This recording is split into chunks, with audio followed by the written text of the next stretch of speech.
So let's check out the hitters for the Cubs here. And like we said, the Cubs have a lot of potential, and they do hit rotationally. And it looks like the Cubs are looking for some power hitters, so they brought some good young guys up. Let's start here with Rizzo because he's the best one. He's been with them for what, 3 years now, and he's gotten better each and every year. One of the reasons why is he is starting to hit off his back leg more, so he used to be a little bit more linear in his swing approach, and he's swinging off his back leg and lifting balls more. So he had 32 home runs this year, um, where maybe he was a 15 to 20 home run guy. So 32 home runs in the major league right now is superstar status. So we have a superstar on the Cubs by the name of Anthony Rizzo, and I think he's going to stay exactly where he's at for a long time in his career, and the Cubs are going to need him. Okay? Look at his hand positioning. His hands are right by his armpits. That relaxes the arms.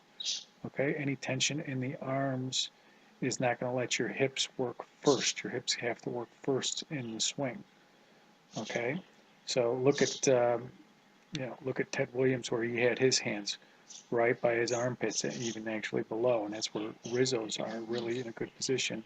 And that bat is straight up. Okay? When the bat is straight up, it's actually going to cause the bat to whip more. It's because your hands are nice and relaxed.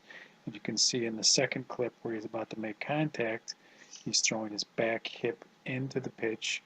You can see his back shoulder is down, so if you don't think your back shoulder should be down, it is. And he's got an arch in the back, and the arch of the back pinches the butt muscles together and creates the power. Okay, there's ways to train on exactly how to do that. Rizzo does it quite naturally, though. Now let's look at an up-and-coming hitter, Soler, the outfielder, who I believe they traded for him, or I don't know if they brought him up at the end. He only had 89 at bats, but he hit around 290, hit 5 home runs in 89 bats. He was pretty darn effective once he got in there, and he's got a good swing.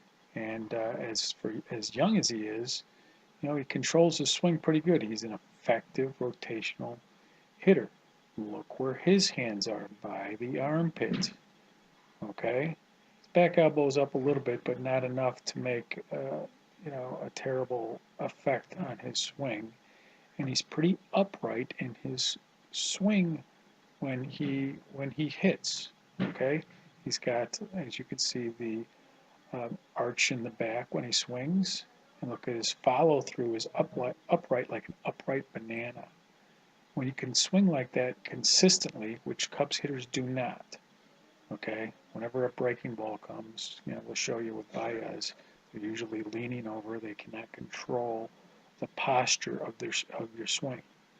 And that's very important. Can you keep the posture of your swing, a good, effective rotational swing, with any type of pitch? And Soler seems to be able to do that. We'll see what happens next season, if anybody screws with his swing, or if he can keep his swing for a whole year or not. Okay, so with Rizzo and Soler, we gave you some good news, or some potential good news, at least with Soler. Now we're going to give you the bad news, and we're going to go to Baez here. Javier Baez, who they brought up at shortstop, who's supposed to be the next up-and-coming, and to me, he's far from that. He is a rotational hitter. He does hit for a lot of power.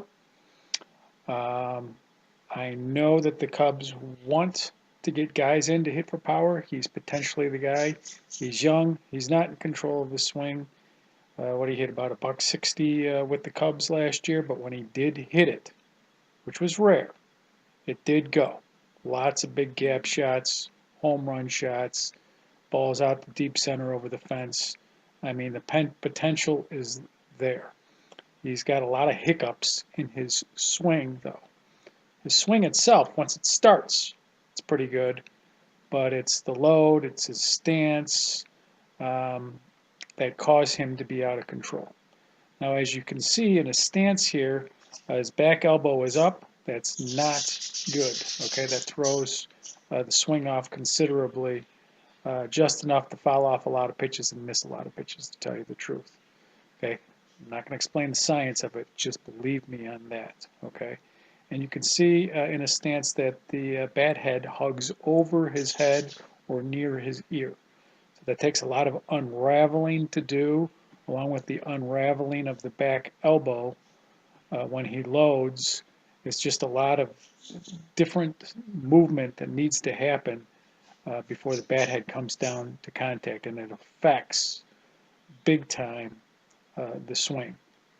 So Baez has such a violent rotational swing, and it's good, but it can't be controlled because of his hiccups with his back elbow and the bat over his head and everything like that, and his hands too high. So if you're going to be an effective rotational hitter, your hands have to be lower by the armpits, and your elbows got to be nice and relaxed. It's that simple if you want to be effective. I do not know many, if any at all, effective rotational hitters in the major leagues, or anywhere, as a matter of fact, where their hands are really high. Okay? Now, sometimes when the pitch comes down, these guys bring their hands down. Baez really does not do that. Okay? So he can't control a swing, and when he doesn't want to swing at a pitch, maybe like a curveball in the dirt or something, he can't control it because all the unraveling put too much momentum, and his body cannot control the bat head once that happens. Okay? Because he's too stiff. He's too stiff in his upper body and everything. He's holding the bat way too tight. So the rotational swing is not in sync. And major league hitting instructors, including the Cubs hitting instructors, are totally not going to be able to understand his swing, but they're going to, obviously they see that he's effective some of the time and he has a lot of power, so they're not going to know how to fix that. To me, it's an easy fix. Okay, Moneyball hitting specialist. Let's drop the elbow. Let's get the bat a little bit straighter. Let's be a little bit more upright. He already knows how to use his hips correctly. He arches his back nicely in his swing and everything. But most of the time, Baez and most of the other Cubs hitters, like the second baseman Barney, once a curveball comes, they lose their swing. They lose their good, effective rotational swing because they have no control over it. And they need to be taught how to control their power. Okay? Now, this problem is a little bit different than most ball clubs' problems because they do try to control the power by shortening the swing and using hands to the ball and all that sort of stuff. And we all know that that doesn't work, or if you don't know, read all my articles or all my statements about hitting instructors that widen stances and make you go short and quick to the ball with your hands. Okay? Cubs aren't doing that. They're kind of, letting these guys go.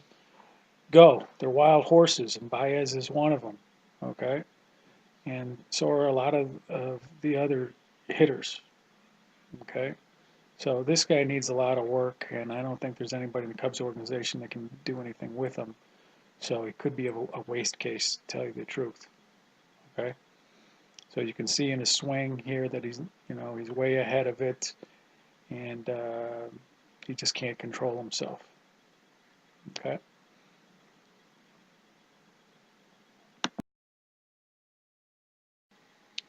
So there's a little rundown of the Cubs hitters.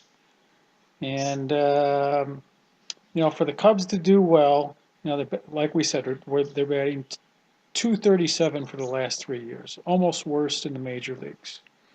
And they got to pick that up by 30 or 40 points if they want to go to, go deep in the playoffs and get to a World Series, which a jump that much is near impossible. You have to have a magic wand to do that. Although I do give them hope because we already talked about Rizzo, who's a superstar. We talked about Castro, who had a good year up until the point that he got hurt last year, but he 292, he's on pace to hit 20, 25 home runs. Then you got this Soler guy, who I think is ready for the major leagues if none of these hitting coaches get to him, and he can keep doing what he was doing last year.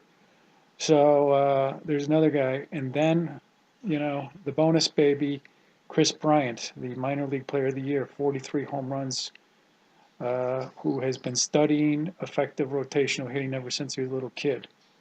His dad has been teaching him, and I think his dad's got a place in Arizona where he trains hitters and stuff. Maybe the Cubs should hire this guy and just give this guy all the talent to work with, like Baez and all these guys. Okay, but when you go championship hitting, you need 4-star hitters. Hopefully superstars, but star hitters is good enough. Rizzo, 32 bombs, 280. Castro, on pace 25 bombs, 280, 290, 300. This Soler has potential and capability. He's yet unproven, but I like his chances from what I saw last year. And this Chris Bryant, nobody's going to change his swing. He's already made it public that he's an effective rotational hitter, and he's already proved that he's just a superstar, super stud. So I actually think that he's going to be at least a 20, 25 home run guy in the major leagues his rookie year, because he knows his swing so well, and he's not going to let some hitting coach put a damper on it at all. Okay, they're going to leave him alone because he's way above everybody else. So those are 4 guys. If those 4 guys do what I'm projecting them to do, then the Cubs are going to be a much better team. They'll be a much better hitting team. They'll upgrade their team batting average by at least 20 points. I don't know about 30 or 40 to get to the world championship level, but they'll be on their way, and that's why I'm telling you, 3 to 5 years they're going to be ready. Okay, if they can get the pitching staff in order. So Chicago Cubs, here's a look at them right there and then.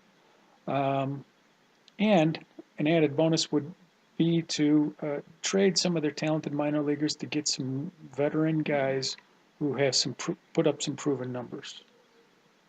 Okay, and if you get those types of guys in with these 4 guys, the Cubs are going to have something here.